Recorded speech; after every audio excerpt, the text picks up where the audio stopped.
I'm starting the webinar. Maureen, you go. I'm just going to click, then you start speaking, maybe after half a minute.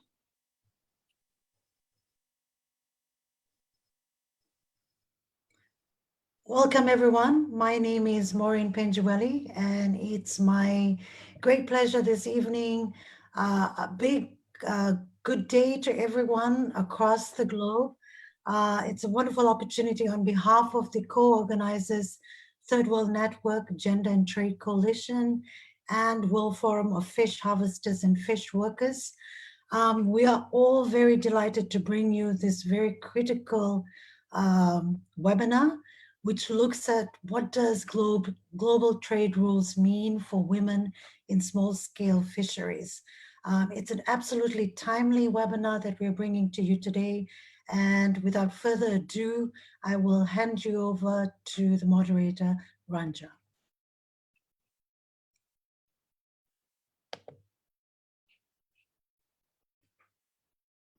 Yeah, thank you, Maureen. I was muted before. That's a kind of mistake I keep making on Zoom. Um, Welcome to everybody. Let me repeat Maureen's welcome. And we are very thankful to all our speakers who are with us today, and also all the participants who made time for this, I hope, very interesting webinar that we'll run for the next 1.5 hours. So global trade rules, what does it mean for women in small scale fisheries? So, we know that, and we are seeing that globalization has been gaining speed now for more than 30 years, 30, 40 years. And we see that there are all kinds of trade agreements and trade liberalization. Governments do it, autonomously on their own, or they agree to different things at the World Trade Organization, which is the multilateral trading institution. And then they are also signing these bilateral or regional free trade agreements. We call them FTAs in generic terms. And they are also signing these investment agreements, normally on a bilateral basis.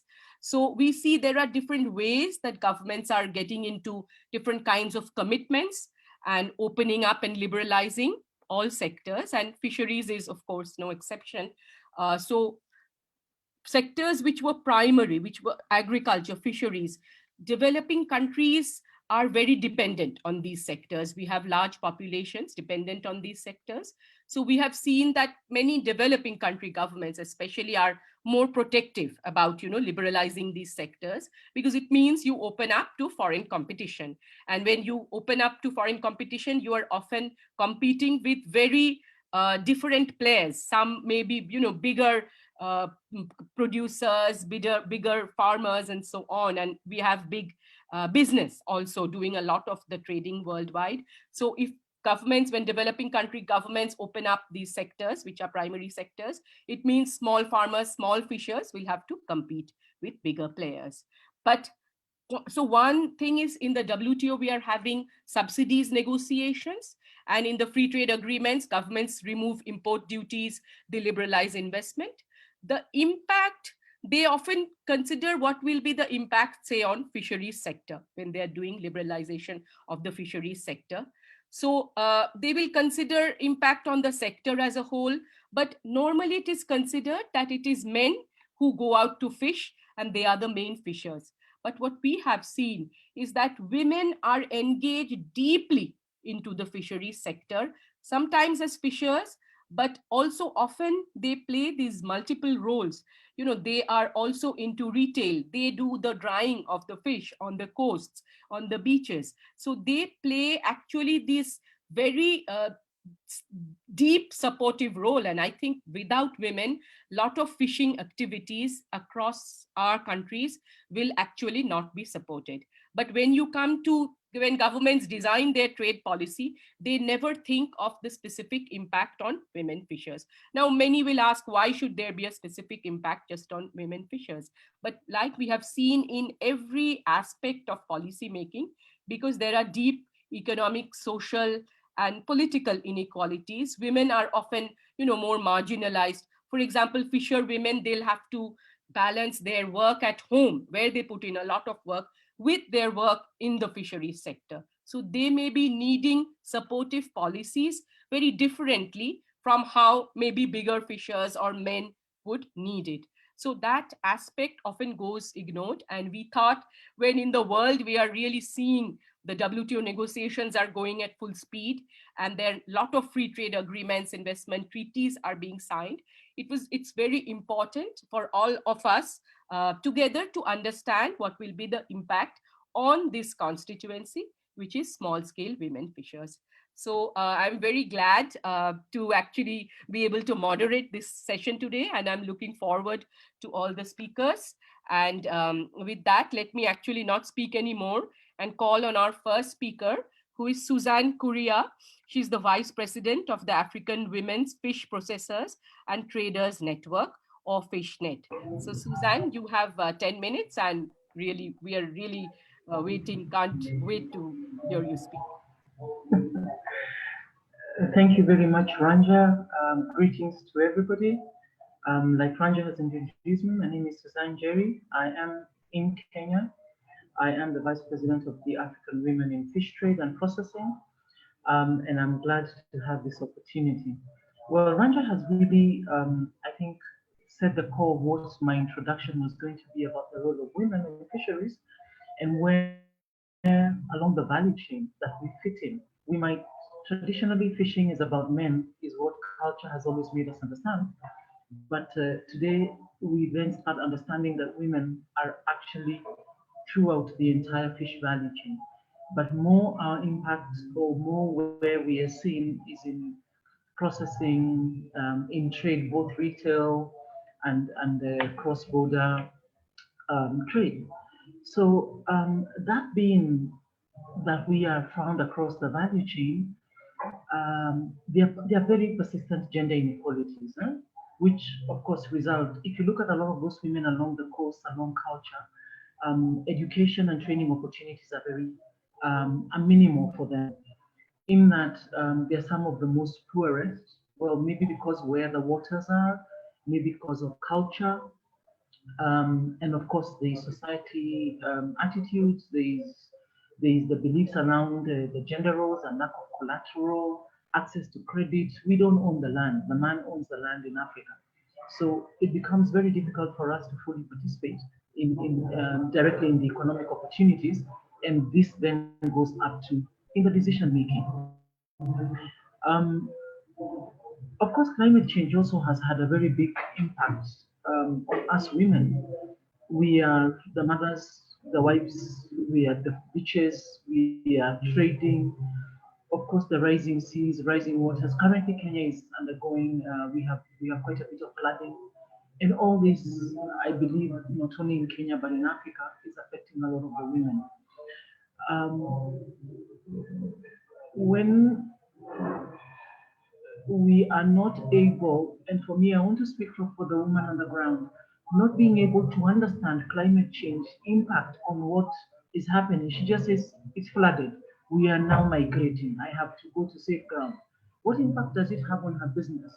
As we are making decisions or decisions are being made at other levels, are we remembering the people on the ground?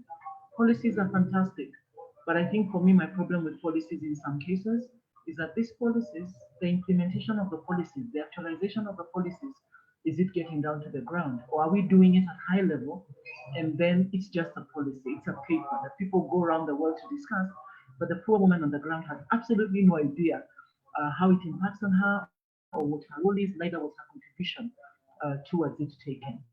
So as we come into the global trade deliberations that are going on, let's begin by saying that there is very weak private sector development, especially for artisanal fishing. So weak associations, then it means very weak participation in the policy reform arena.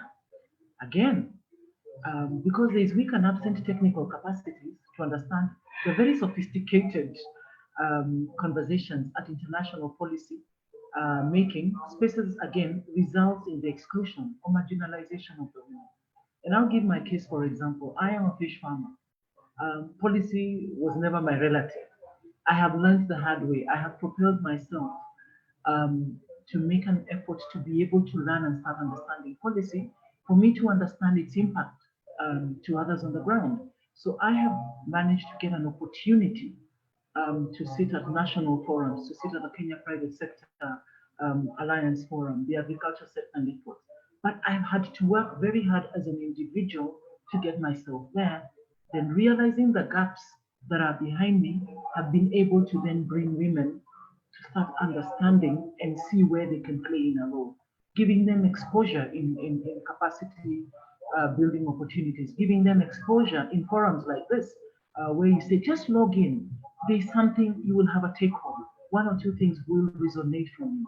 But unless we can be able to continuously have awareness opportunities, then really is the woman at the base of the pyramid getting the opportunity to understand what these decisions being made at international level are going to impact on her.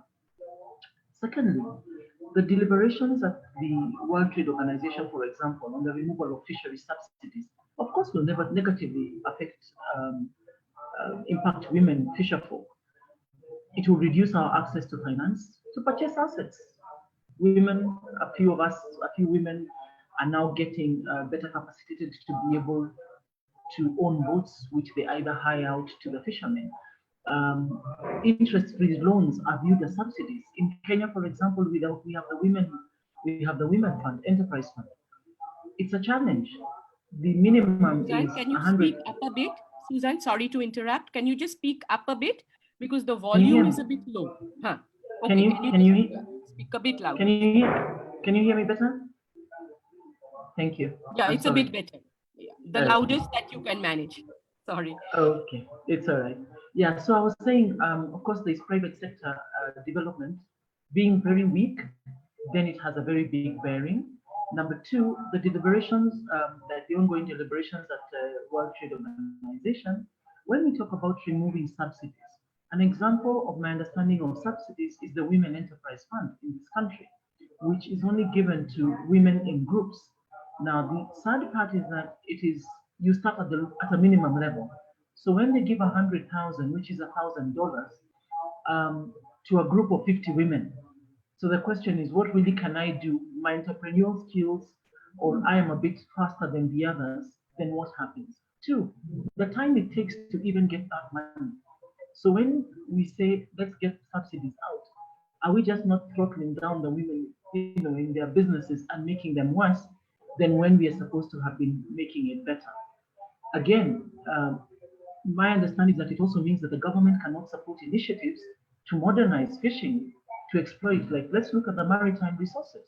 They are underutilized by very many developing countries. So when we say no subsidies, how are we ever going to be able to utilize these natural resources that we have? Again, recovery, the economic recovery from COVID-19 pandemic. A majority of developing countries, this is going to be very challenging because agriculture is a significant contributor to our GDPs, and fisheries comprises of a significant part in agriculture. So, what do I think should be the way forward?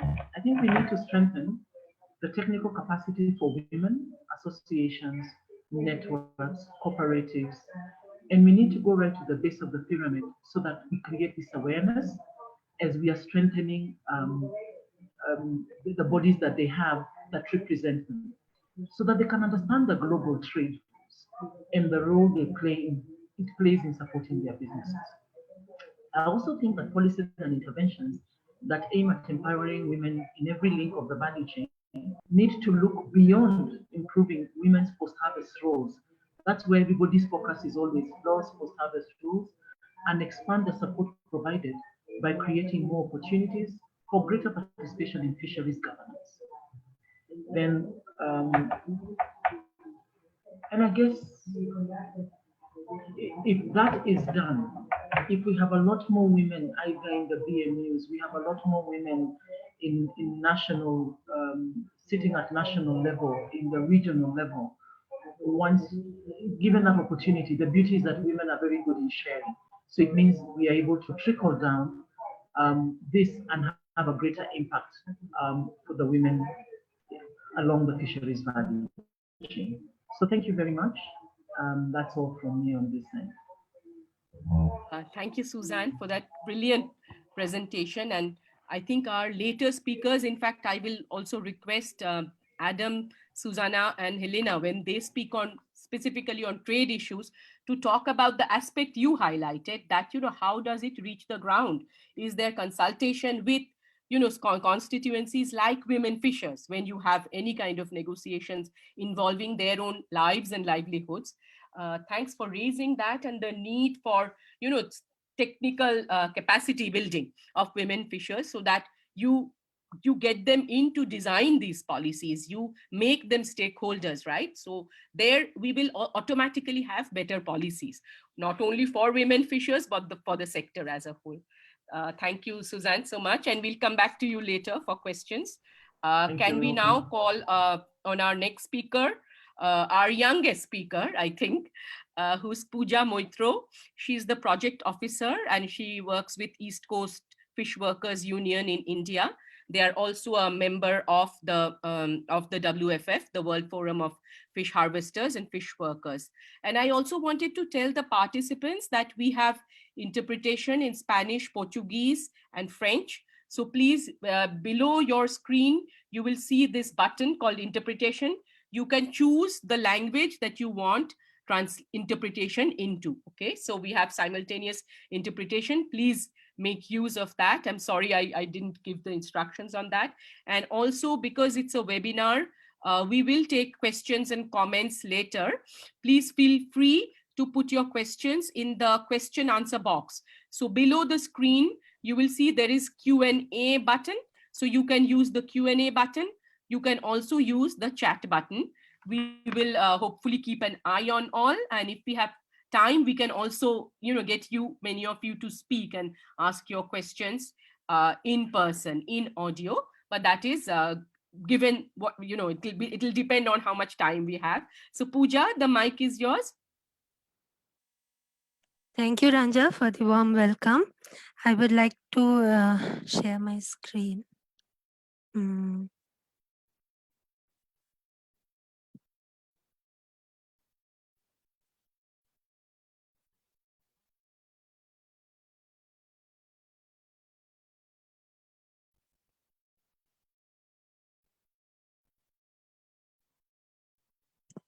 Hello, everyone. I hope I'm audible.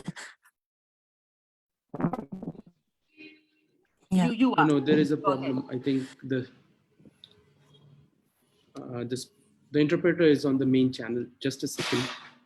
Okay, Pooja, just wait for a second, for a minute. Okay.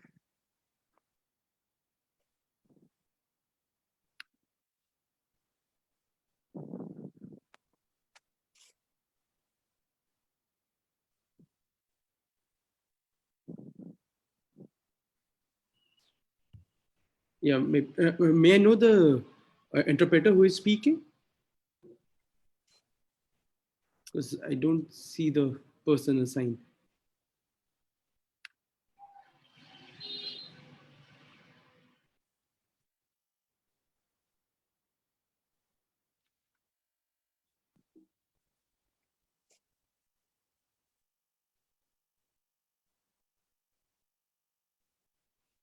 Maybe we can start. Thank you.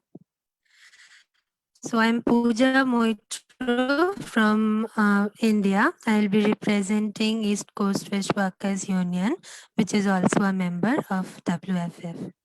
So East Coast Fish Workers Union is a trade union of poor small-scale fishers, fish workers, and fish vendors, working in the eastern coast of India for more than 30 years. Predominantly, the members are small and marginal fishers, of which 60% are women.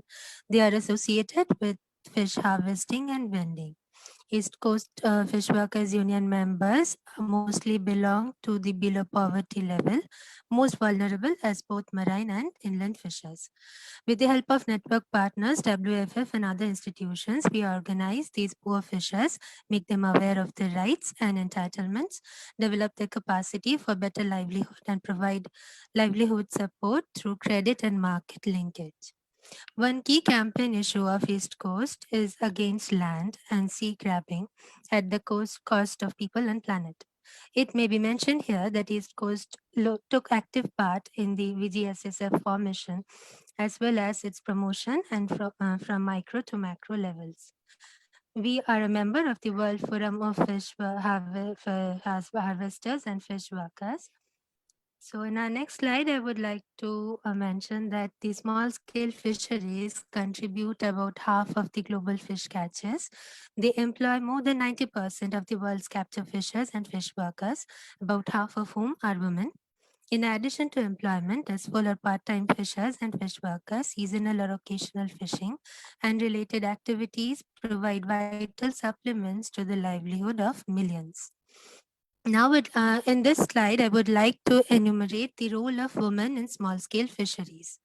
We women, we play critical roles in fisheries in India, particularly in the pre and post-harvest sectors. In the marine sectors, according to the Marine Fisheries Census 2005, of the uh, 7.5 lakh fisher folk involved in fishing and allied activities, 3.65 lakhs of them are women. There are 1.5 lakh women engaged in marketing of fishing as against to the 54,000 men, which indicates that women predominate in the fish marketing. Similar data is unfortunately not available for inland fisheries, though the picture is likely to be similar with women dominating marketing and processing activities.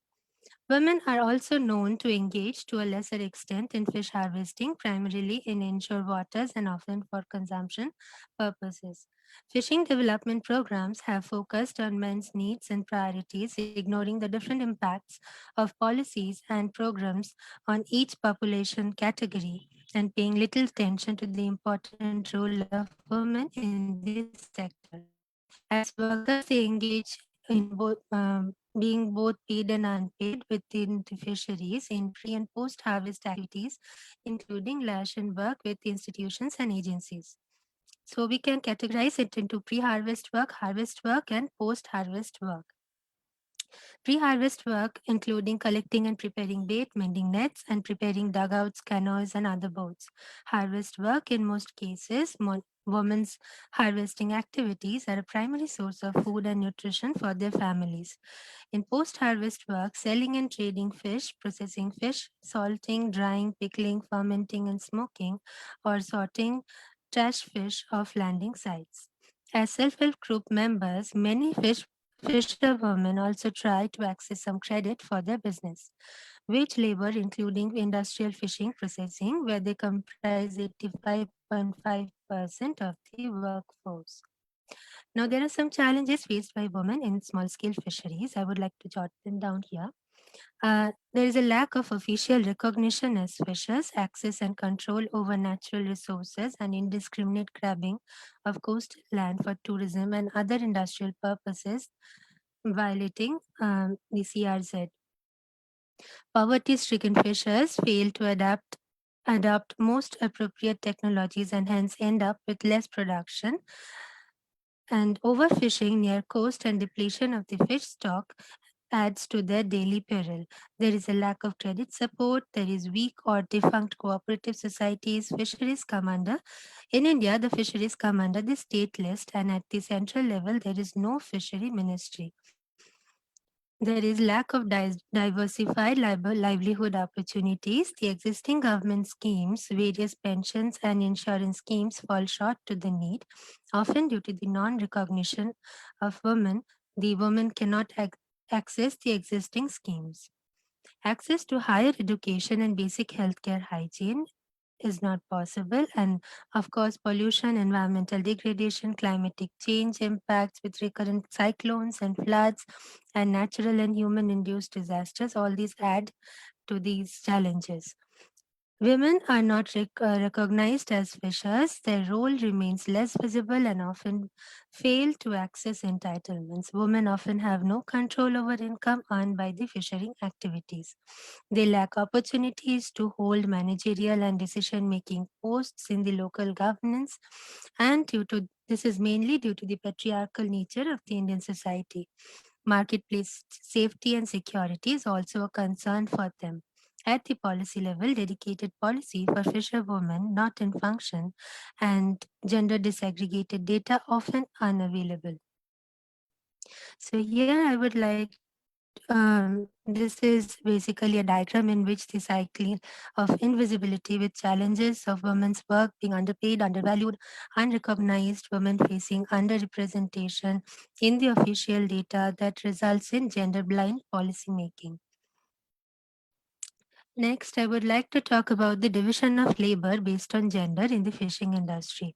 So, fishing is considered to be performed by men, and thus the role of women is considered as an extension of domestic work, leading to a loss in economic value. Women's work in the fisheries sector is usually overlooked and underrepresented in social statistics. This leads to a vicious cycle where lack of sex disaggregated data gives rise to gender blind policymaking, which in turn translates into inadequate funding for the economic sectors that women are concentrated in. The voluntary guidelines on small scale fisheries, though endorsed but not mainstreamed by the government. East Coast is working towards its promotion at community level and at policy level. So, we organize workshops to give them trainings on developing business models and also giving them handholding support with access to credit and market linkage. We also work on providing skill development of fishers through trainings for diversified livelihoods to ensure round the year household food security.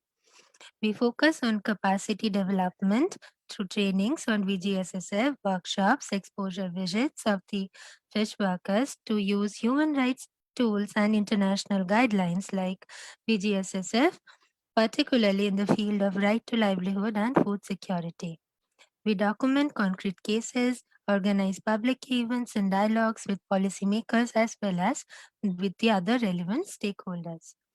We also run informal or formal cooperatives of the poor fish workers to enable them to own means of production, including boats and nets, sensitizing fishers regarding climate change impacts and disaster risk reduction strategies, and promoting biodiversity conservation and management of fish stock species in line with the larger policy goals of the government and SDG is also among their line of activities, our line of activities. We also engage in interface with government to advocate for equal rights and entitlements for all. So we organize various events with the fishers community, ensuring equal participation of men and women. Above is a picture of World Fishers Day celebration in 2019. And this year too, we are organizing the event following all safety protocols in this COVID situation. So, East Coast has been performing various COVID relief related activities among the villagers, providing them with food packets, hygiene kits, and safety precaution trainings. As a way forward, I would like to mention a few pointers at micro level, providing access to formal and informal education in improved technologies, bookkeeping, entrepreneurial skills, health practices, sanitation and nutrition, adult literacy and training, and extension services. We should be focusing on improving the infrastructure, designing projects to support women's work within their households, thus freeing up their time. And on the government or state actors, there should be stoppage of privatization and grabbing of coastal or fishery resources by private actors, focusing on promoting VGSSF, promoting sustainable fishing, banning harmful fishing practices and implement the brand properly, identifying the specific needs and priorities of women and men in SSF, analyzing legislation and customary laws affecting men and women and their access to resources and services, accessing the gender division of tasks in the target groups between productive, reproductive, and community activities, presenting qualitative and quantitative data on decision making processes and participation of women and men, analyzing specific government initiatives and activities aimed at assisting the most vulnerable groups of men, women, boys, and girls, assessing and strengthening the capacity of existing potential organizations to promote equal opportunities and rights for women.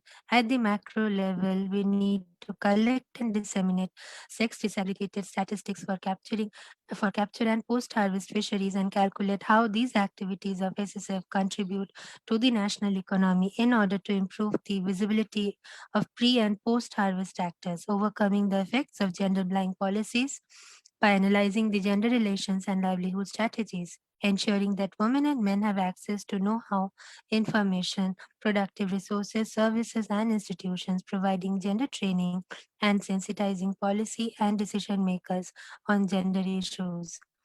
At the institutional level, there is need for providing organizational support by strengthening self-help groups, introducing incentives to support women's cooperatives, communal banks, and gender-sensitive local institutions, encouraging investment on providing social protection to women at work, increasing women representation in decision-making bodies, implementing gender-responsive fishing projects and programs. In my final slide, I have 4 recommendations to put forward. The VGSSF needs to be implemented at the national and subnational levels with the participation of fishing communities. There is need for international solidarity and multilateral cooperation to achieve the common goals of eradicating hunger and poverty, enhancing food security, protecting the environment and biodiversity, and securing human rights. Small-scale fishers and fish workers who provide the world with nutritious food should be empowered, and it is essential to consider the livelihood interests of all stakeholders throughout the value chain when addressing resource management. Thank you. Thank you so much, Pooja, for that inspiring presentation, also for your organization's work with grassroots women fishers. And I mean, I think your invisibility slide for me was the best. I mean, women fishers do so much work, but basically they're invisible. And both you and Suzanne, both of you pointed out that I think women are not even consulted at local, national policy making, right? Even concerning the fisheries sector.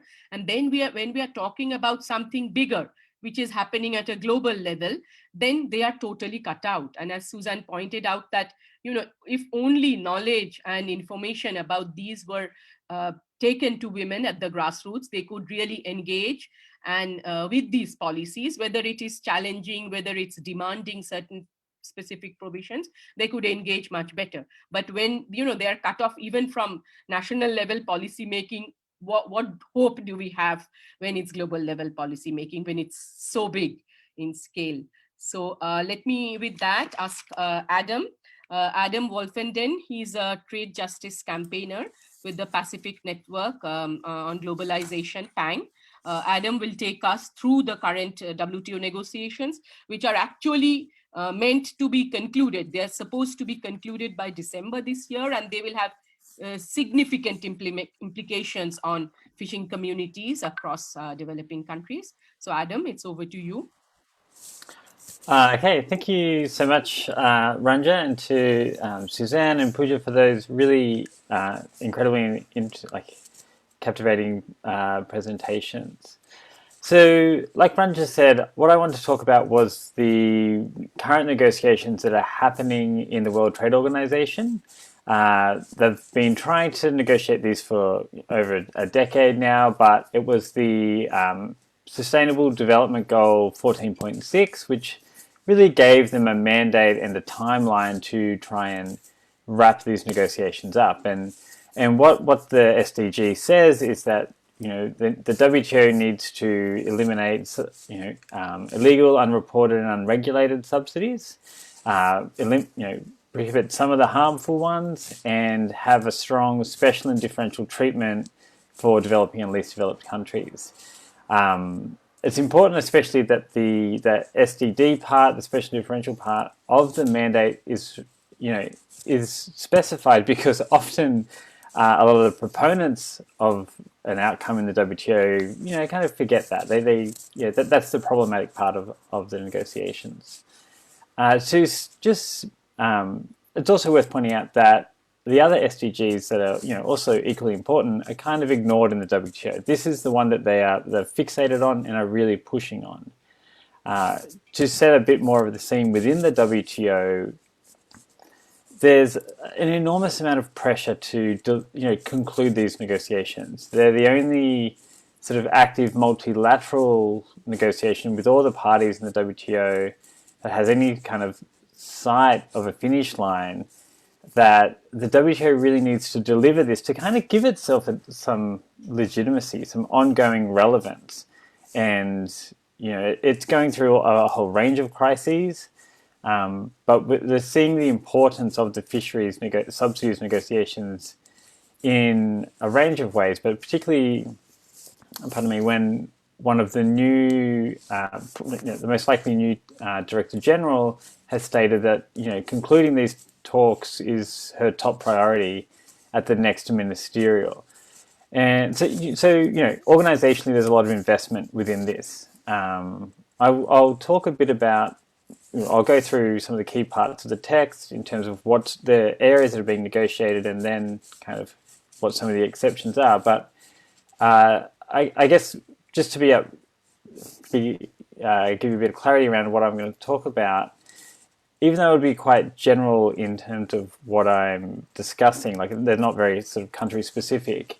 It's often, it's obvious to everyone here that women are disproportionately impacted by, trade rules, from any cuts in subsidies and government support to communities. Women, shoulder an unfair amount of that burden, in terms of the domestic work, but also, as the other speakers have highlighted, fishing isn't just about going out and catching fish. It's all the pre and post harvest work. It's all those other aspects too. So when I'm raising issues about loss of subsidies, what that might mean for communities, it's a multiplier effect for women.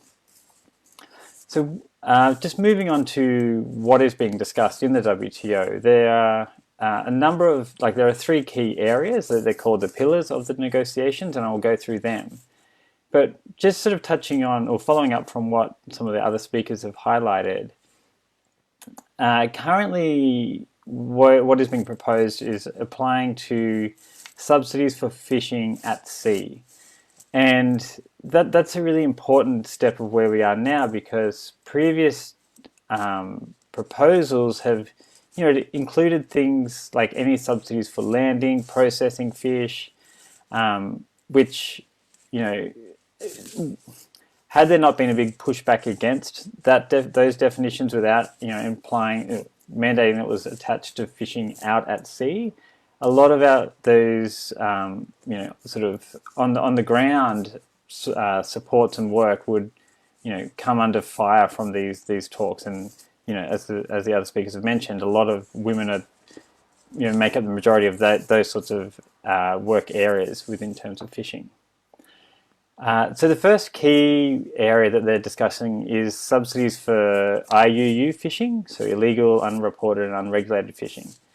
And Pang has done other work on this, so I don't want to get too into the weeds of what is happening in the WTO and all the technical work. But essentially what they're saying is they want to ban subsidies to any IUU fishing. And I will talk about how the exceptions to these bans down the track. But one issue that I think needs to be raised here is that there is a blurry line between what is illegal, what is unreported, what is unregulated. And I think that when communities think about what this means, what this ban on subsidies for any kind of IUU fishing means, when you consider that for a lot of small-scale fishers, most of their catch is unreported or unregulated. And there's a thin line between where that goes from just being unreported to illegal. And if subsidies get withheld on these grounds, then the communities need to have a sense of what impacts that could be on any governmental support that they get, and regardless of whether or not their fishing is declared illegal willfully or not. So that's one area. Another area is overfished stocks. So this is the second pillar. And again, this basically says that you can't provide subsidies to fishing regarding a stock that's deemed as being overfished. Now, there's a question around the practical application of that. When how do you distill a subsidy to only being targeting one specific stock? Like, what does regarding an overfished stock mean in practice? When some subsidies go to fishing that applies to a whole range of stocks and so forth. And so, I guess one key question that communities need to think about at the upfront with this is, about access to how stocks are determined, what is the latest assessment of their stocks, what is the rulings around those stocks, and whether or not they are fishing stocks that they may or may not, according to what government bureaucracies are saying, you should have access to. Because that will, there are flow-on effects for what that means for whether or not they can receive subsidies within those communities. The third pillar is overfishing and overcapacity. Now, this one gets a bit trickier because it's saying to prohibit subsidies that contribute to those things, overfishing and overcapacity. And that includes a wide range of areas that for emerging industries and communities that need a lot of capacity support, they might start to come under fire. So things like vessels, so subsidies for vessels, building, acquiring, modifying, upgrading, they're included in what should be prohibited. Subsidies for equipment, so engines, gear, fish finding technology, those things are included. Fuel subsidies, subsidies for any kind of price support for buying fish, personnel costs for for staff on fishing boats. These are the subsidies that they're referring to when they're talking about subsidies for overfishing and overcapacity. Now, there are exceptions to these pillars, and I'll get to them in a sec, but the overfishing overcapacity one, I think, raises a fundamental aspect to these negotiations, and it's a political and economic aspect that doesn't come up in from the proponents of a really strong outcome here. But it's that those countries that have already built their fleets, they have subsidized them, they've helped them buy their boats, they've helped them with the port infrastructure, they've helped them with post-harvest procedures. A lot of these countries are the most vocal proponents of saying, oh, we need to cut these subsidies to protect the environment. But what they're not saying is that by doing so, their fleets will then retain that capacity advantage. They'll retain that ability to have been the first movers to be able to dominate other markets and fish in the waters of other countries and other nations who either still have not overfished their waters or just don't have the capacity. And so that is a really strong dynamic that is underlying all these negotiations, despite the renewed mandate coming from the Sustainable Development Goals. So previously I mentioned that within these three main areas there are exceptions, and these exceptions are part of this special and differential treatment that was mandated under the SDG. And this is critically important, this aspect, and it's, like I was saying, the aspect that is often ignored or discussed as being problematic to the negotiations. What's being proposed at the moment is for essentially a carve-out. So if there's subsidies for fishing within a nation's territorial waters, so that's the 12 nautical miles, then most of the subsidies are allowed, with the exception of subsidies for illegal fishing.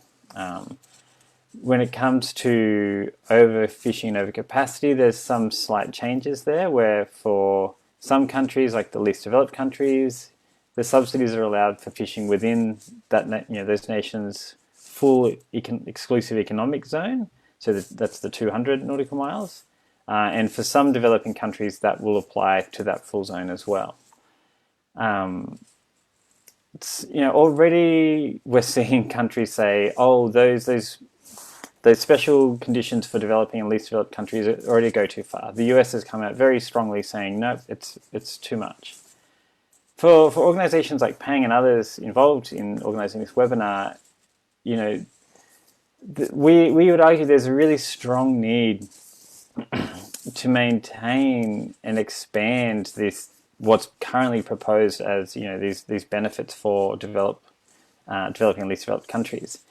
And that's partly to maintain the existing rights that countries have under, the United Nations Law of the Sea. That already comes with its existing rights and responsibilities for conservation, but as well as resource use. And again, to not undermine this ability of these countries, particularly especially developing countries, to access and utilize their resources without having to rely on foreign fleets. If the domestic industry is what's desired, then there are much greater development, or the value of those resources can be maximized as opposed to having foreign fleets come in, fish, and leave. Just checking my time. Another key concern around these negotiations is for both the overfish stocks area and the overfishing of capacity area. What the proposals are saying is, don't give those subsidies, but you can if your subsidies still, that you have other management measures in place that mean that the stocks are biologically sustainable.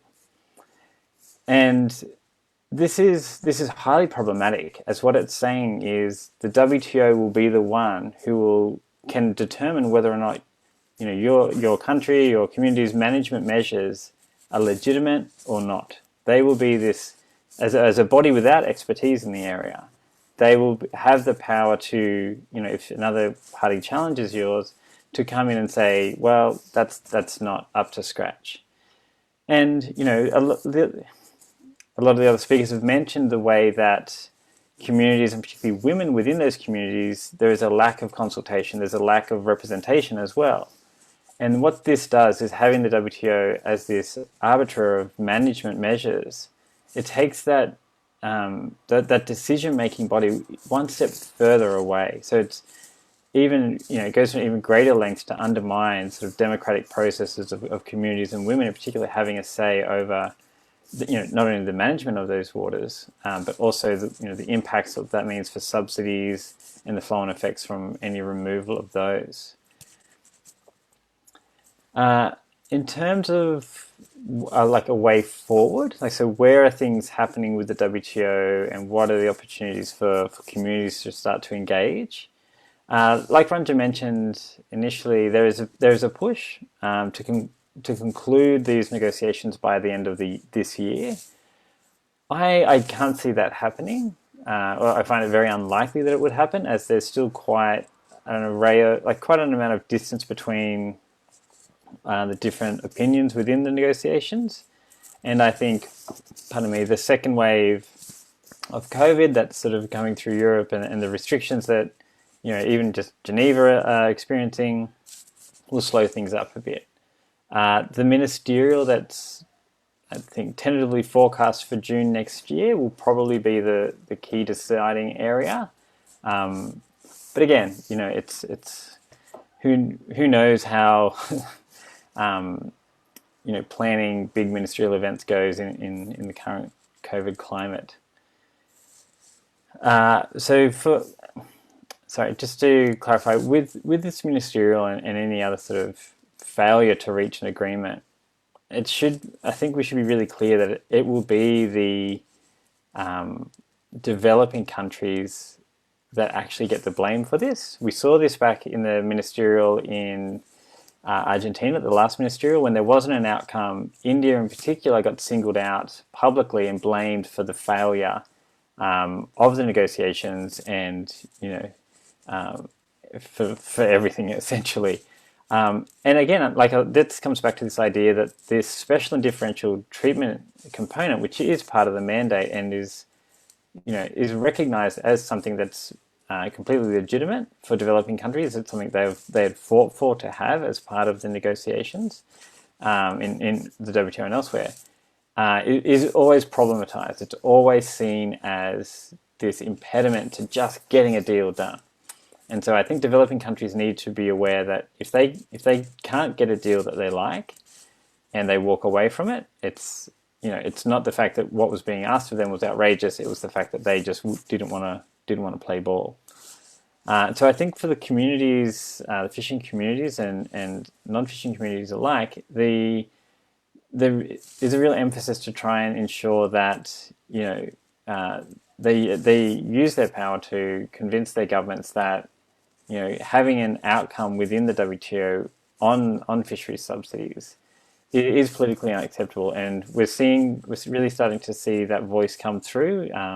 We saw it recently with a letter from some of the Indian fisher folk groups to their government and the WTO negotiators, saying, kind of outlining a lot of the same points that I've made here, and around some of their concerns for what it means for, particularly small-scale fishers, as well as other communities. I've lost track of how I'm doing for time, so maybe I should just leave it there, and happy to answer any questions. Adam, if you can wrap up. Thanks a fine. lot.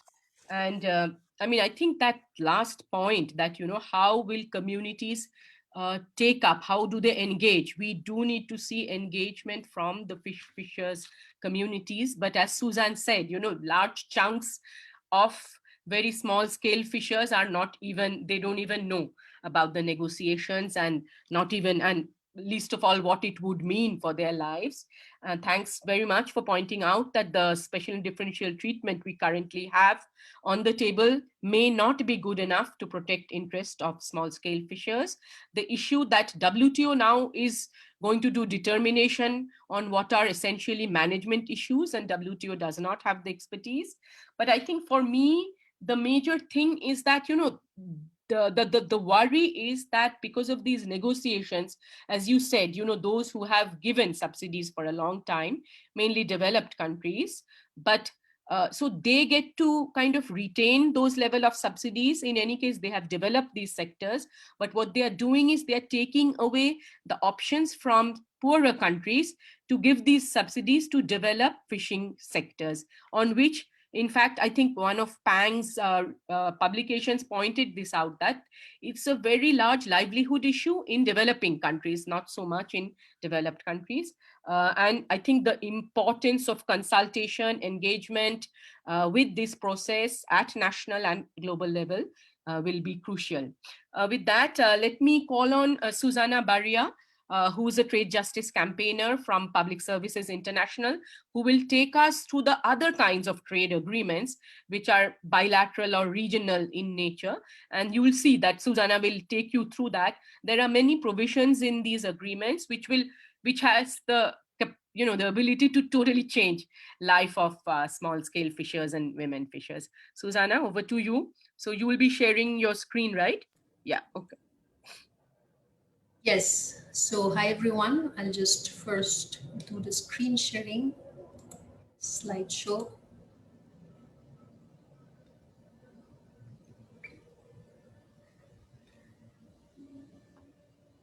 Okay, are you able to see my screen?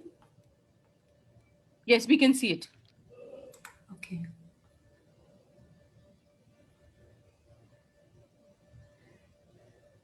Sorry, I'm not able to. Are you not able to move it up and down? Yeah, exactly. Just press the down arrow. Okay. I think it's fine. If you can share it, then it will be better. Okay, fine. So, hi everyone. As Ranja said, I work with Public Services International, but what I'm going to present today is based on work I did before joining PSI and is not part of PSI's core work areas. So, the what Adam spoke about is one FTA, one negotiation at the World Trade Organization, and I'm going to give an idea of the range of implications that free trade agreements can have for women in fisheries in developing countries. And in doing that, I'm not speaking about any specific agreement, but on issues that can arise as we have seen from different negotiations that have been going on. So there is a kind of a spaghetti bowl, is said, of these so many free trade agreements that are negotiated, sometimes between two countries and sometimes between regional groupings. So it's each one of those will have to be looked at for what its content is to see which one of the implications I'm going to talk about are relevant to what cases. So that was the first kind of disclaimer to the discussion now. The second point is that fisheries products are the most internationally traded food in the world. More than half of the fisheries export originate from developing countries, and they are largely destined to go to developed countries. In that, we heard how in many developing countries, they do play a role in fishing, though it's mostly invisible, but they do really play a central role in processing and in fish retailing. So if we see that the edge of the fishing community is to provide quality fish on a daily basis to the local market or at the doorstep in terms of their, how they are these market players, then women play a central role in this, even when they are not part of the fishing activity itself. You can go to the second slide. And the first point I want to make is about the kind of model that FTAs promote for international trade in fisheries, which is the export-oriented fisheries model. And that dates back to the 80s and 90s, where as many countries adopted that model at the same time, they ended up competing against each other, and these contributing to spiraling down of prices and a kind of a race to the bottom in the prices of fish. And in countries where the local market was large, the export markets ended up absorbing some of that fish, diverting fish from local consumption by the masses, threatening food security as fish is an essential source of protein, and that disproportionately affected women. In most cases where the spiraling down of prices happened, then it meant that you needed to catch more fish to be able to maintain incomes. And that led to an intensification of fishing, an increased need for credit to respond to new needs in this new situation. And that in many ways affected the sustainability of traditional fishing as a livelihood activity, and I think also contributed to make it less accessible for women, in addition affecting environmental sustainability of fishing. So in many ways, this is quite a problematic model. And it expanded often through autonomous trade policy of the government, but the FTAs would further push this model and would also lock it in. So that even if future governments might want to take a different path of development for this sector, FTAs could make it more difficult to provisions that only allow governments to liberalize more and prevent regulating back. So this is one element to keep an eye for. The next slide. The next point is about competition, because that's really the core of what free trade agreements are about. I mean, one of the elements that is central to it. And FTAs, of course, generally include commitments to remove import duties. That's how they are supposed to increase exports or trade in general. And the impact is very clear when we are looking at FTAs between countries that catch similar kind of fish. There will be kind of a obvious direct competition or direct price, direct competition on the market, which can have an impact on prices.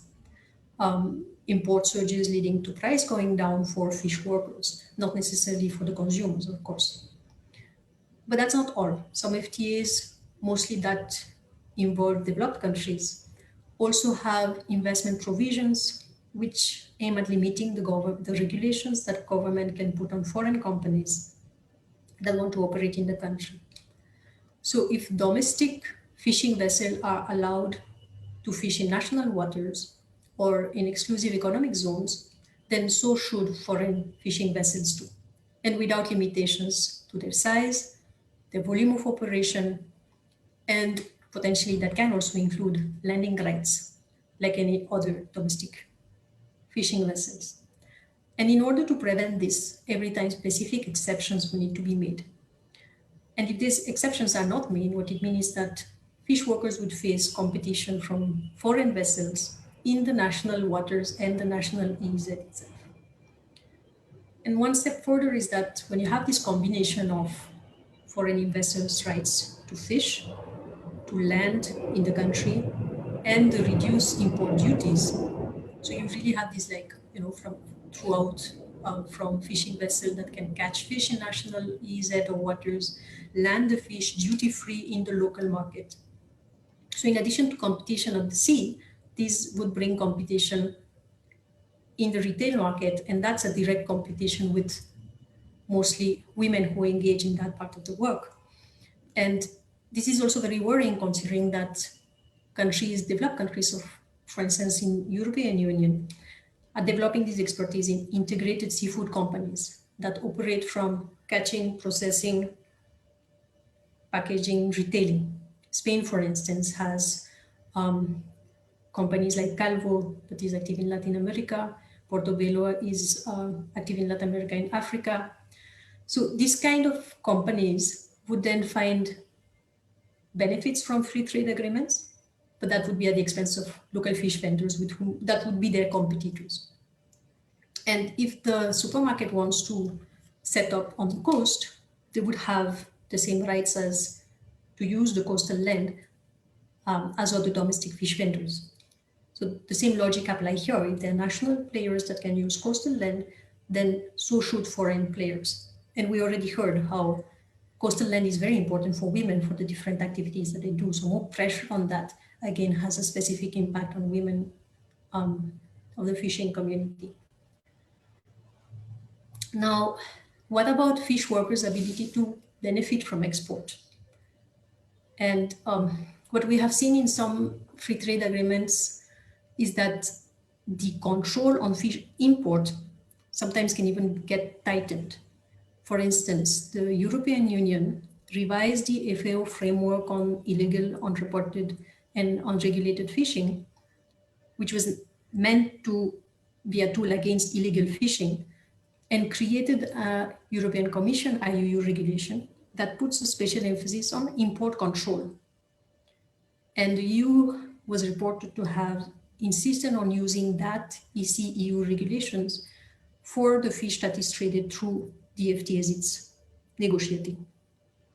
And in these regulations, then a consignment requires a certification of a verified origin through a consignment traceability certificate. So when you take a fish worker's contribution to export, normally the consignments are generally through various catch from multiple boats in different places with variable crews. And that makes it really impracticable to trace the origin of a consignment. So that creates a de facto barrier for traditional and small-scale fish workers to benefit from new markets, if any new markets are there. So even if there are more export, these are not going to be real opportunity for small-scale fisheries, and women-led enterprises either. So this is a very stark instance, but we do know that FTAs often fail to remove the real barriers to trade that small-scale producers face in developing countries when they try to access developed countries' markets, and especially for food. The next point is about could there be jobs for fish workers, especially for women, because we know that a lot of the fish that is traded, exported, goes through processing units. And in some countries, women from the fishing community are very central to this, or are a large part of the workforce of these processing units. But we also know that the quality of these jobs is quite bad. Wages are low, even below minimum wages. Workers face short-term contract, insecure employment, occupational health and safety issues, and rarely there are unions that are able to be formed so that they can raise these issues. So essentially, these are quite bad quality jobs, and they are located in supply chains where the pressure for low production prices is high. So again, yes, these are quite bad quality jobs. And then the next point, which is my final point, is about public services. And public services are important equalizers. They are essential in supporting economically weaker communities and reducing inequalities, including gender inequality. So in many countries, fishing communities will depend on public sector for school, for healthcare, sometimes for water or electricity. But FTAs can be a challenge to quality public services too. For instance, a decrease in import duties that I spoke at the beginning can impact on government revenues that could be used to fund better quality public services. Or the services and investment provisions can increase the pressure for the role of the private sector to expand, as they require all services except those explicitly excluded to be opened up to foreign investment and the conditions of these investment to be relaxed. So again, the fishing community would stand to be impacted if their public services are compromised, and women in the community even more. So another point that Ranja asked to identify about the question of consultation. In many ways, the free trade agreements negotiations are even more opaque than the WTO negotiations. In the WTO, somehow the texts are sometimes available. The secretariat of the WTO kind of keeps track, and one can go there and put pressure. Very often, FTAs have an understanding of full secrecy. As long as the FTA is not signed, the documents are not going to be shared, or at an advanced level. So even where there could be consultation with public pressure, what would be the value of a consultation if one doesn't have access to the documents, to the kind of text and provisions that have been negotiated? So there is a real issue of lack of transparency and democratic process that has been criticized and is really attached to free trade agreement negotiations. So to conclude, and that's the last slide, free trade agreements are actually marginally about trade, and they are much more about policy space, both fiscal and other policies, industrial policies, or policies for different sectors. One element also I didn't mention, and I think just making that point because it's important in what was mentioned before. So when we want support for women cooperative, women enterprises, how would that happen? It needs the government to put a policy to say we are going to give a certain preference to them, ensure that a certain percentage of what is bought either by the local government or through other systems is bought from these specific women-run cooperatives. And these kind of policies also can be challenged through free trade agreements, either because they are giving preference to women-owned cooperatives compared to other foreign companies, or because you have also regulation of the kind of priorities that governments can put to their own buy, what the government procures, government procurement regulations. So even these elements are a problem. So policy space is really a key issue. So as a conclusion, what I want to say with that is that the range of implication is very specific. One needs to really understand how the fishing community and women within the community will be impacted by a specific free trade agreement. And that's maybe the first level of the band, that impact assessment. And it's sometimes difficult for the community to do it, can look for allies to do it, but it needs to be a demand that the government should not go ahead with negotiations without having that impact assessment. The other point is that because these FTAs are so broad, many different communities are facing challenges that are sometimes similar, sometimes different, but it creates opportunities to join hands and oppose them together. So these FTAs are really places where fishing community and other farmers or trade unions can come together and mount an opposition jointly. And the final point is that as the COVID pandemic has shown the limitations of the neoliberal model that FTAs are part of in many ways. And maybe this is actually a new important time to put pressure and to demand support for domestic production and for policies that are in the public interest. And this is an opportunity to take. Thank you.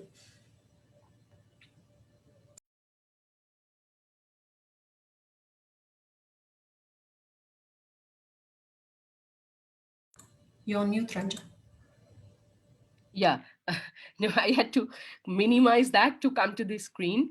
Thank you so much, Susanna. And I think for making a very important point, I mean, we take the trade agreements, okay, they will create some import challenges, which is big, of course.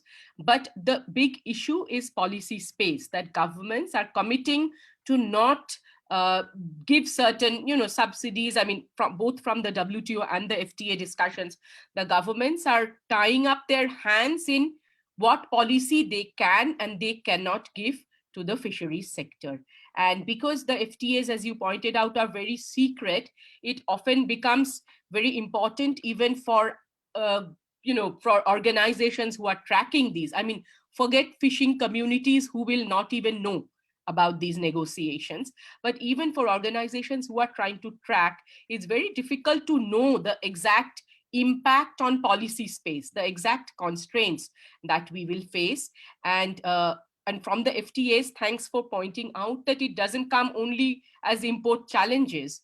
That is huge, but it comes in through investment provisions. It comes to a challenge to water and to even, beach land where women do drying operations and so on. And I think for me, I mean, from trade, communities are just expected to do something else. If you're going to face imports, you do something else, because trade means you will shift to the most efficient activity. But how will fisheries communities and, women in small scale fisheries, how will they simply move to another activity? I think that's a very key issue that policymakers never take into account. With that, let me ask Helena Bank, who's the chair of the Norwegian trade campaign. We know, Helena, Norway is a big fishing country. So you will have many complex dimensions to share. One is, of course, how does it work in Norway for women fishers, but also how does Norway or developed countries, their engagement in these trade agreements, what does it mean for small communities, small fishers in developing countries? Helena, over to you.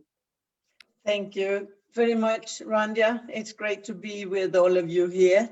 As you say, I both can tell who is your counterpart, who is the opposite side, but also some prospects of alliances from industrialized countries' point of view, specifically from the coastal fishes. Because what is happening, both, I know Norway the best, but also a bit in the EU. And what happens side by side is that you have coastal communities, and you have that have all those aspects of women fishers, women workers, women retailers, and women dependent of public services in small communities, at the same time as you have the capitalization, industrialization of a big fleet and developing of global value chains owned by really, really, really big capital. And reality is that what Susanna told about now, that is how all those trade agreements, what do they do? It is about giving capital rights. It is about giving market access for the rich countries, for the big trawlers, and it is about to get resource access also. And that meant that when now the UN have asked for the Sustainable Development Goal 14.6 only, asked the WTO, the World Trade Organization, to deal with this, then what all the mindsets in those who are negotiating from the West is, okay, let us give an environmental rhetoric to just propose the same politics that we have pushed on developing countries all over. And if we just talk about, I just want, because you have, on the one side, you have the high sea trawlers, which are over invested, so that they just have a lot of loans. They really do need to get a lot of new resources on the one side. And then you have the coastal fishers. And if we look at it, at women, for example, in Norway, we have from the one end to the other, it's a long, narrow country. And from the one end to the other, it is about 1,800 kilometers. But there is 29,000 kilometers of coastal line. That means there's a lot of remote fishing societies in Norway that do have the same rights as us. It is an industrialized country, but it is about food security. It's about access to both fishing boats, but also the quotas, the designated quotas that fishers are getting. So a woman that wants to get into that increasingly have to struggle to even get to get, access to the fishing. And there is also that they are workers at the processing after it's landed domestically. It's about getting work in the value addition there. And it is also, and the retail, and it's also a part of society, in a fishing society that gives income to the country. But on the other hand, they are deteriorated in terms of public services and so on. They do offer the public services. They do have their work there. But on the other hand, all those areas are under that system, economic system, as Susanna mentioned. All those things are also deteriorating in our societies. So in that sense, we do have alliances in coastal societies. But what we find is that we have governments of all political colors, that we do have governments that actually follow big capital and the export promotion way of thinking. And what we see in Norway, in the EU, is that their overcapacity in the fishing fleet, they might have hidden the subsidies, so it might not be energy subsidies, it might not be, but it is in other ways, in terms of ports, infrastructure, and also that they do negotiate with developing countries. And it's not just about market access, because that's one thing. And in Norway, market access is a big sector. It's almost a third of our economy, and oil and gas is a third. So it's really huge, and it's both market access to developing countries, but it's also resource access. So while EU has an enormous overcapacity in their trawling fleet, high sea fleet, that can really rate and what they try to get access to the resources directly through the economic partnership agreements in the ACP countries and so on, then Norway does not ask for access for their trawlers, but they do ask countries to remove all export restrictions. That means whatever we fight for, whatever you fight for, what Susanna has been talking about, what Pooja is talking about, what Adam and also Susanna Barrier from Public Service International is talking about, is that you can't have all those policies based, because Norway, for example, in the fisheries sectors, ask for access to resource via that you cannot prohibit or demand any restriction on export. And that's because Norway also have built up a huge fish farm, industrialized, capitalized fish farm sector. So that means all those means that Susanna just talked about is undermining how we are working or how our countries are thinking abroad. But that way of thinking is also undermining our coastal societies and the women in work, in fisheries, in value added, and in public services. And I just want to say that one thing that is we have had, and that's why what I thought we have really had three great policy frameworks in Norway that had been fought through by fisheries communities over hundreds of years or 100 years. The one is that we had what we called the raw fish law, and I'm just talking about what sort of policies can we fight for in terms of not just to get the economic support and the and capacity building and public services, but also that what we call the raw fish law was that the people own the fish, and the local area, the region, has the right to fish that fish and demand the landing in their sites in the region, and they owned in cooperatives that landing site, so that they were in charge of everything. And that was a part of a legal structure of who owns the fish. Then we had what we call the law of participation. That meant that researchers could say or set how much can be taken out of the seas, which is of course a capacity issue in terms of research.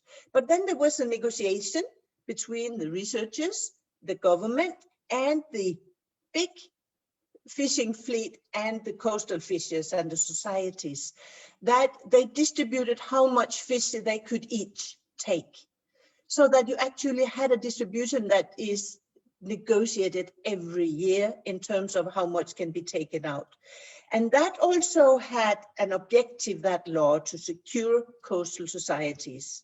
And then the third law was actually saying, in order to get quotas, fishing quotas, and which is following a boat, either a big or small, you have to live in Norway. You have to be based in Norway. And those ways it's deteriorating now by big capital approach from also the Norwegian government, but also that big capital is threatening all of us. So what our coastal societies, what women and the coastal opera system is, with a lot of great women that is really working, and I would have loved them to talk here today, but unfortunately I think they couldn't make it. But it really is under threat by the big capital. And that, I think that is important too, that we can find alliances, and we need to find ways, because fish is local, it should be fished local, and export is what is in excess, because the rest has to be for food sovereignty, for societies. And the COVID system has actually, and the COVID pandemic has showed how much we need to have that policy space to be able to negotiate. And in that sense, we should continue to say in the World Trade Organization, when they work with against the illegal and unregulated fishing and fishing subsidies that make that what vessels are getting subsidies and what countries are what vessels are overfishing and what countries are getting those subsidies. And we need to follow the money and point on that, instead of accepting any sort of structural negotiations that is just giving us more of the competition policy that the EU want to, and undermine our policy space to actually negotiate for coastal societies. I'll stop with that. Thank you. Thank you, Helena. And sorry, I mean, I think we are kind of really running late, so probably you would have spoken a bit more otherwise, but I hope to do a quick question answer session. But Helena, I mean, thanks for pointing out. I mean, it's fascinating that big capital is actually targeting what were good policies, even in a country like Norway. Like, we look at Norway and other developed countries as in a way the aggressor, they are the demandiers in these trade negotiations, and developing countries are like, having trouble meeting those demands. But actually good policies that you have, it's a great model that you talked about, but even those are attacked. So even, how more equitable and just policies for the fisheries sectors, even in developed countries, is actually under attack. And but let me quickly open the floor for questions. But Helena, you already have a offer from Bia Hakula from South Africa, who says, I have interest in working with Norwegian women and IORA member states. She's given her email. You can see in the Q&A box. So we had some, there was a raising of hand, but we also have some questions, very interesting questions in the chat box. Mary Akemu, you had raised a hand. Do you want to ask a question? I think you were probably wanting to ask a question to Suzanne. Mary? Then we can open your mic if you want. I don't, yes. Right, Mary, you can speak now if you would unmute yourself. Atul, can you unmute? Yes, I have already given the permission. Mary, do you want to ask your question? We have to be quick, but you will note we didn't give an end time to this webinar very smartly. So we can, I think we can go, I mean, we can take maybe 10, 15 minutes more for the questions. Mary, yeah.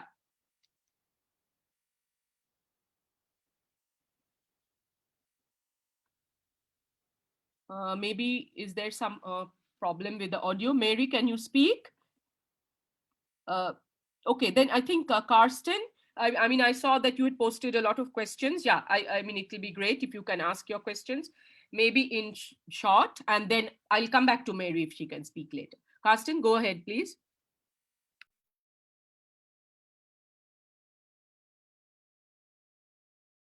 Atul, can you give Karsten the mic? Yeah. Yeah. On mute. Okay. Thanks a lot. Thanks a lot for very interesting presentations. Yes, my name is Carsten Petersen. I'm from the Transnational Institute. I know many of you who spoke also. I just want to, share two observations, two tendencies I see today, and I mentioned that a little bit in the comments I made in the chat box. The one is that we see an unprecedented interest in fish, which is partly because there's a move from eating other products, meat in particular, towards eating more fish. And I think in particular in Europe and the US. And what market research institutes point at is that there will be a significant increasing growth in fisheries trade in the next many years. So there's an unprecedented interest in fisheries and in global trade. So that is the one tendency. Now, the other tendency is that these days we also see an unprecedented interest in mapping small-scale fisheries. How much fish is caught? Who is catching these fish? In what regions in the world? And I see when you look at these two tendencies, and when I listen to what some of the presenters have spoken about, and not least Helena's last intervention, then I do see a major threat, because these corporations, bigger corporations, will have a very big interest in the fish that is caught by small-scale fisheries around the world. So the question is, maybe it's not so much a question, but I would like the panelists to share their views on this observation and make some comments on that. Yeah, so thanks very much. Thank you, Karsten. Mary, do you want to speak now? I saw you were, I think, trying to speak in between. Atul, can you? Already given the permission to Mary. But I don't see her online anymore. Yeah, she's not there. Okay, Siddhartha, I saw that you were you had posted a question. Would you want to ask? Give the mic to Siddhartha, please, Atul. Sorry, I'm outside, so this might be a little loud. But my questions were largely just related to both big capital in a way and also this binary between foreign and national.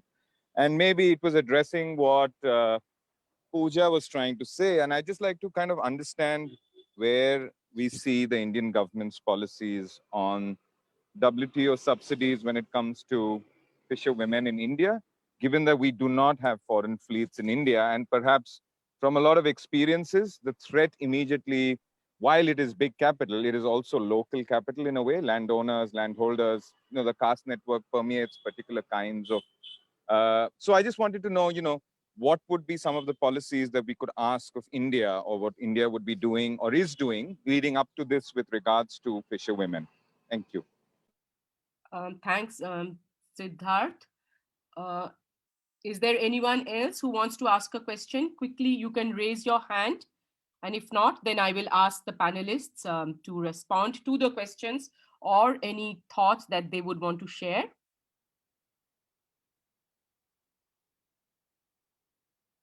Okay, I see none. So maybe we can start with the question from Karsten, or should I just go from Suzanne to Helena again, right? Okay, so Suzanne, do you want to either respond to the questions and also share your own thoughts? Because I think we will conclude soon after this round if we don't have more questions. Suzanne?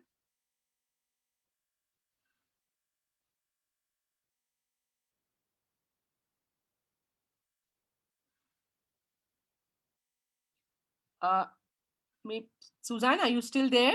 Okay, Pooja, maybe you can speak in the meantime and we'll try to get Suzanne back.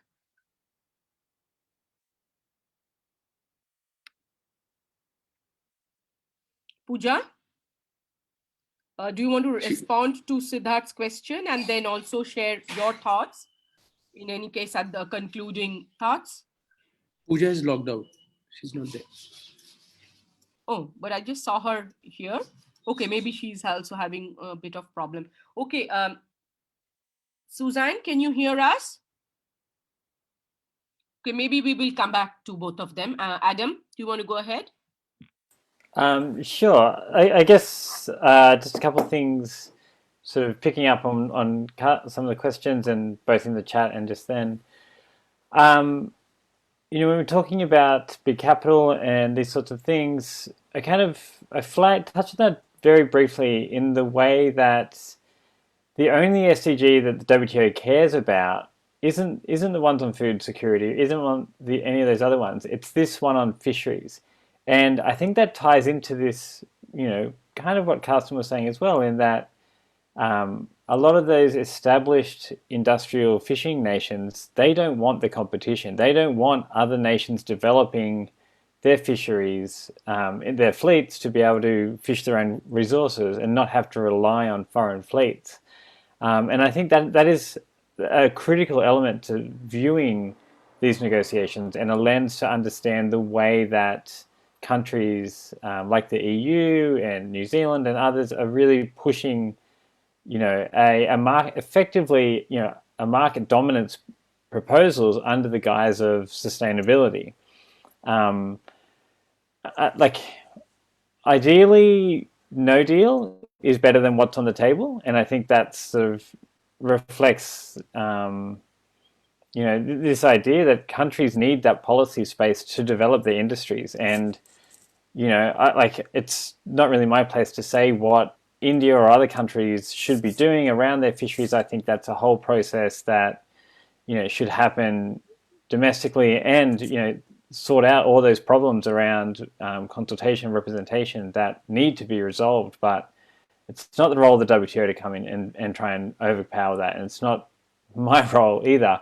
So I think those are the two of the things. And if you can't grind the negotiations to a halt and dissolve, then the very least, and I think this is one of the concerns we have, is that the whole economic zones of developing countries should be excluded from these negotiations. It's in line with the law of the sea, and it's with their rights and responsibilities that already are exist in international law, but also it means that those options and policies, that policy space is there, and countries can really push ahead with determining themselves what development should look like.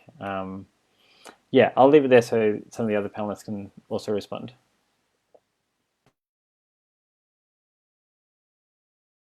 Thanks, Adam. Susanna? Yes, I think the point about the kind of supposed contradiction between foreign and national, which is actually a lot of trade speak and doesn't fully reflect where the capital is from. Because even local companies, which are mainly domestic capital, might have some foreign capital coming in. And at that point, as far as the trade rules are concerned, then that company would need to receive the same benefits as a foreign company. Despite that, as far as we're concerned, or as far as the majority of the capital, it might still be local or domestic capital.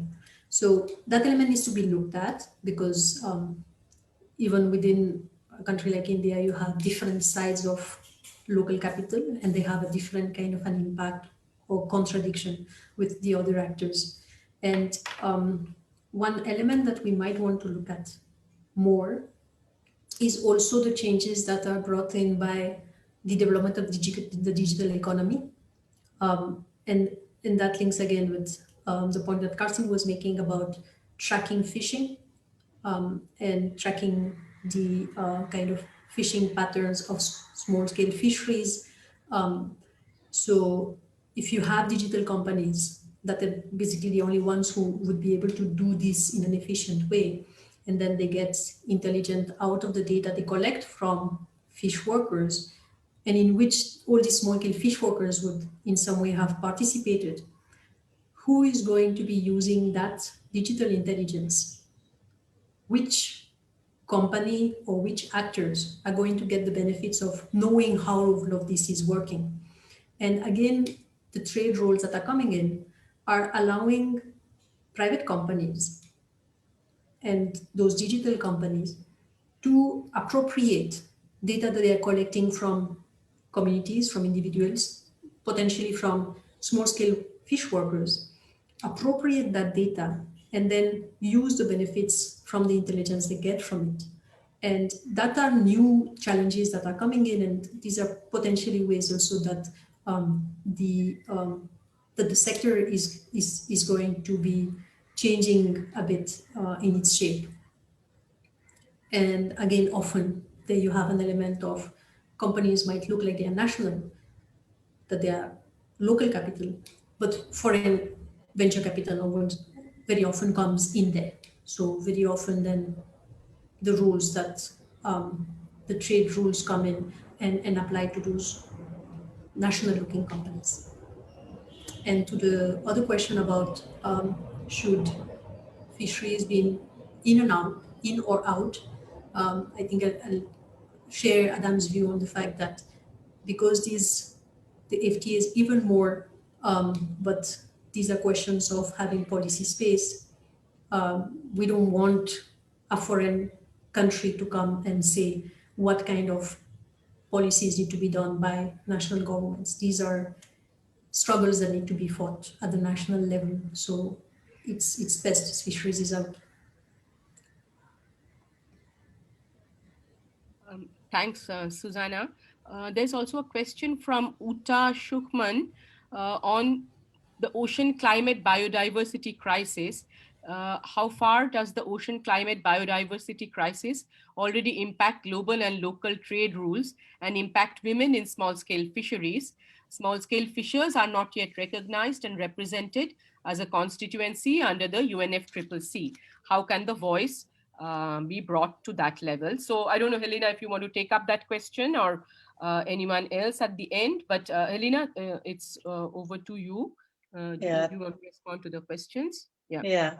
Thank you. I think I have three questions I would answer to. The first is SIDART, because when you ask, it is also very much local or domestic capital, and that India have not allowed foreign fleets into the seas. But then I just want you, maybe that will they will maintain that but be aware that both the EU and the US, and Norway, ask in bilateral agreements to remove all export restrictions. And that means, so when you combine remove export restrictions with investment clauses, that means land, fishery, resources that had been landed, whatever, that will undermine any policy. And with the domestic capital, you can do your struggles at home. With foreign capital, then you have problems because they are protected by so many other ways. So I think that is one thing. And of course, when the threatened stocks, as you mentioned as well, Siddharth, also are those who give women work and labor, then I think it is really to have reduced those big trawlers that really can overfish, because some of the lines and some of the passive gears are not at the same level able to undermine totally stocks if not the rest and the total ecosystem is collapsing. And then I will cost, and thank you for your comments as well. And I think that what has happened now, and also partly to Jutta, what really has happened is that the UN, through the fishery subsidies goal 14.6, is actually given both a sort of environmental and female or women's rhetorics. But reality is that nothing seems at all at the agreements. It's only the rhetoric that changes, as if this is good for women, as if this is good for the environment. But they are not changing. They are thinking the same way, and that structure is embedded in the very objective and goal of the World Trade Organization and the FTAs. So we really need to fight for that, and that was into my third comment. What Adam is mentioning, the special and differentiated treatment, that is actually what the whole thing is about, because it is a task from the UN to the WTO to protect local communities. The WTO is not able to think in that way at all.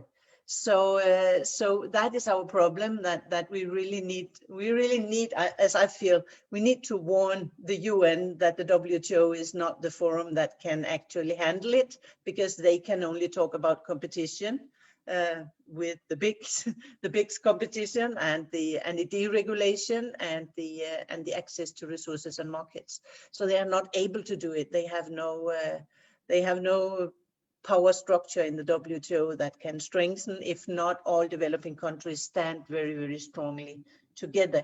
And then I just want to recall that what we already have in terms of meeting these needs, then we have the law of the seas and their regional regulation authorities, and we have the FAO. And I think that is where we get the most honest research, and that's global. And it's also where we can actually negotiate at a regional level, where you have high seas that are common in for a region. And then we just need to follow the money, which vessels are actually overfishing and illegally fishing, and who pays those vessels. So I think that's my challenge for us, and then we'll find alliances that is against that capital also in societies in the North. Thank you. Yeah, I mean, it seems that the WTO negotiations does not have the kind of nuances it should have, whereas it's actually doing more of what we saw in the agricultural negotiations, which is to protect the already existing subsidies.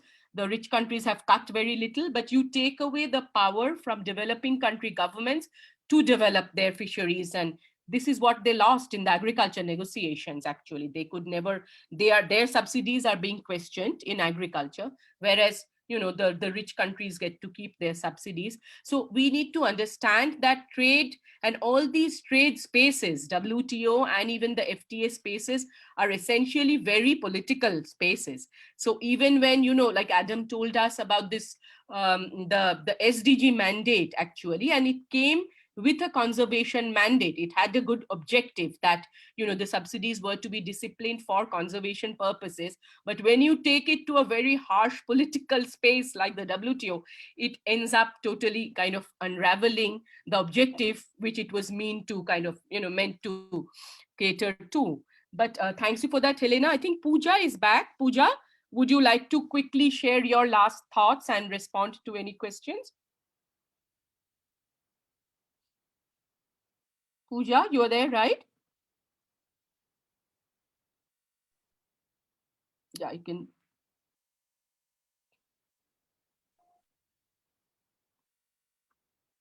I think maybe we've lost her again. Probably the link. Pooja, can you hear me? Yeah, do you want to respond? Share the ending thoughts with us?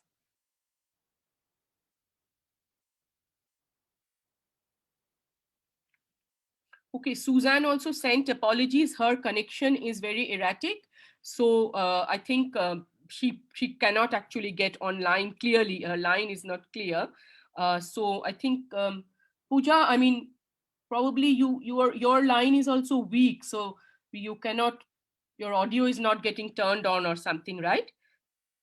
Okay.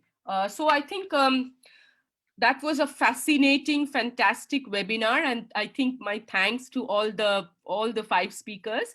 I just want to, I'll hand it over to Edith Judith Lukanga, who's the vice president of the WFF, the World Forum of Fish Harvesters and Fish Workers.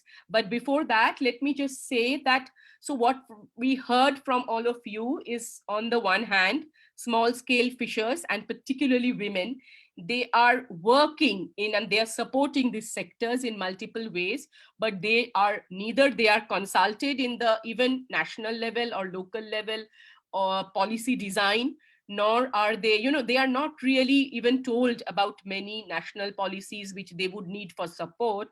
But now, when we are talking about this much bigger, huge space of the global trade negotiations, they are simply nowhere. I think Siddharth's question there was very pointing that, are governments at all looking at these issues through a gender lens? I mean, I know, for example, Indian government is trying to protect small scale fisheries, but they are not really thinking specifically about women fishers. I mean, they are really invisible, as Pooja pointed out. So on the one hand, they are not even engaged in the domestic policy making, but when we come with this big trade framework, and as I said, it's a very, very contested, aggressive political space.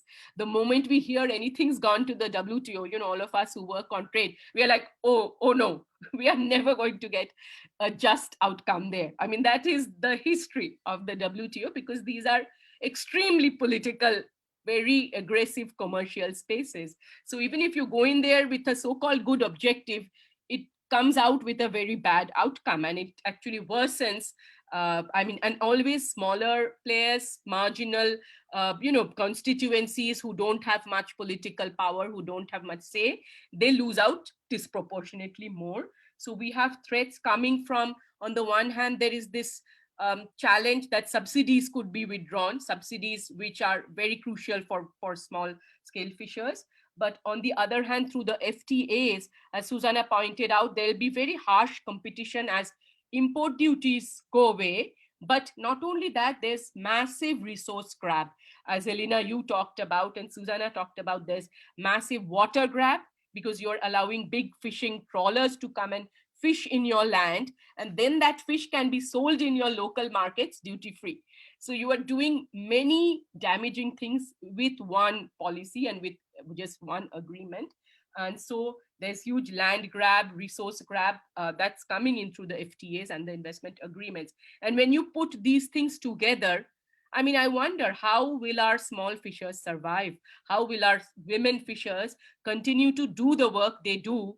And as I was saying, where will they go? I mean, it's not like they can shift to the, India's booming IT sector, for one, that they'll be doing TikTok in front of the computer. They don't have the resources to do that. So how do they kind of actually eke out their own livelihoods in this very, very competitive, very harsh framework, and more developing country governments, either voluntarily or involuntarily, are agreeing to these frameworks. And I think it's very important that constituencies, fishers groups, trade activists, other groups really oppose. We speak out, we engage, we try to understand. And these are complicated negotiations. I mean, fisheries WTO negotiations, very complicated, but we do have, all of us, I think, a joint responsibility to explain it to constituencies, get them to engage. On the other hand, get them linked up with negotiators and governments where they can really actually engage. They have something to say and they should say it. But with that, I know Edith Rudith can speak on these issues much better than I can, because of your extensive work with such a large global network, the WFF. So Edith Rudith, and if you want to also respond, to any of the questions that came up, please feel free. So we are very glad that WFF and PANG and the Gender and Trade Coalition, which is a network of over 200, I think around 250 organizations, which are women's rights organizations and allies who work on gender impacts of trade. So, and Third World Network, I'm very glad all of us could come together. And Edith Rudith, it's over to you to close. Thank you, everybody. Great, Ranja, and thank you so much, and thank you, everybody. And allow me to really express my heartfelt thanks and appreciations on behalf of the World Forum of Fish Harvesters and Fish Workers to the co-organizers of this webinar, which is really timely. These are the Pacific Network on Globalization, the Third World Network, and the Gender and Trade Coalition. Thank you so much for engaging us in this process that is continually strengthening our capacities to understand and to gain deeper knowledge and understanding on these global level processes regarding the global trade and the ongoing negotiations under the World Trade Organization. It's not easy, for us working with this small-scale fishers and fish workers. It's not easy to really get into these kind of negotiations, these kind of processes without, getting such kind of support. So we thank you so much. Many thanks as well to all the participants for taking your time to join us in this webinar that again is really timely, and I hope it has enabled us all to reflect on these complex issues and on the possible impacts that the current agreements could have on the lives of the small-scale fishers and fish workers, and mainly for the women fish workers, the processors and traders. And when I was looking at this question, the global trade rules, and what does it mean for women in the small-scale fisheries, I was like, okay, does it even matter? With the experience I have working with women at this local level, the practicalities that they go through, the challenges that they go through, accessing to the resources at their own local level to have their livelihoods day in, day out. What does it matter for them? How does it matter to them to link up what is happening on the ground here with the global trade rules? So this is a very important question, because at the end of the day, it is me here with my family, with my communities, with my country, So as it was said, it is really important first for the governments that are engaging in the negotiations to first look here on the ground in their own countries, to do a thorough assessment and get the views of the people, as to what would it mean for them when these negotiations, when these trade rules are passed. So otherwise it would not bring any meaning to the small-scale fishers and fish workers on the ground. So this is really, really, really important. And if it were possible, I agree with the other views that the issues around fish and fisheries would have taken away, out of the world trade of these negotiations, because it doesn't really matter, because at the end of the day, if they go through, it would impact, have really have negative impact on their lives and the livelihoods of not just women, but all the communities who work very hard. You know, if you look at the fisheries sector, and especially on the 90% of those who are employed in the fisheries, you know, are small-scale fishers. And looking at the small-scale fisheries alone, 50% are women. And if you look at the post-harvest section, 90% of them are women. So already you are seeing how women are playing a significant role. They are working very hard, and yet they are the ones who are impacted the most by this, you know, trade and global trade rules. But not just that, even at the national level, the local policies, you know, the regional policies, where are women in all these processes? So this is key, and I hope this is not the last a webinar, because it's really opening eyes, and it's bringing women who initially would not have the capacity to travel the world to participate and probably engage in such kind of workshops, you know, different levels. But now it will be easy for them to at least even listen to these conversations, listen to these institutions, organizations like, you know, and you guys who have been engaging so much following these processes, so that we get to understand what is happening. Because right now it's like, I don't even know my tomorrow, you know, with the impact of climate change, for example. Access to fish and other productive resources are difficult. How do I care about following up on the, you know, these global trade negotiations? It doesn't matter to me. So these are the things that we really need to continue building the capacities of women in order for them to engage first at the local level, engage at the local decision-making, you know, capacities, engage in policy-making processes at the local level, at the national level, at the continental levels. That's where their lives are. That's where it matters for them.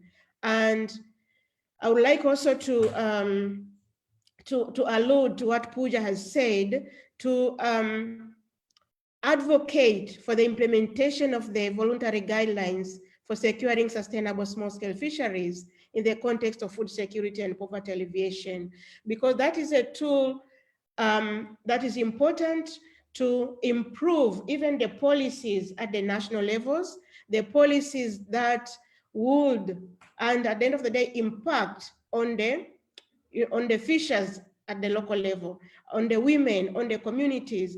And it even goes beyond fisheries itself, because when we talk about these policies and even fisheries policies, with this tool, SSF guidelines, it helps to improve not just policies in the fisheries sector, but also it goes beyond, looking at, you know, education, health, and other social services. So again, I would like to really thank our co-organizers and all the participants in this today's webinar, that I think is the first in a series of others that will come, I believe. And yeah, so thank you so much for this, and looking forward to another session. And thank you, Ranja, for this opportunity.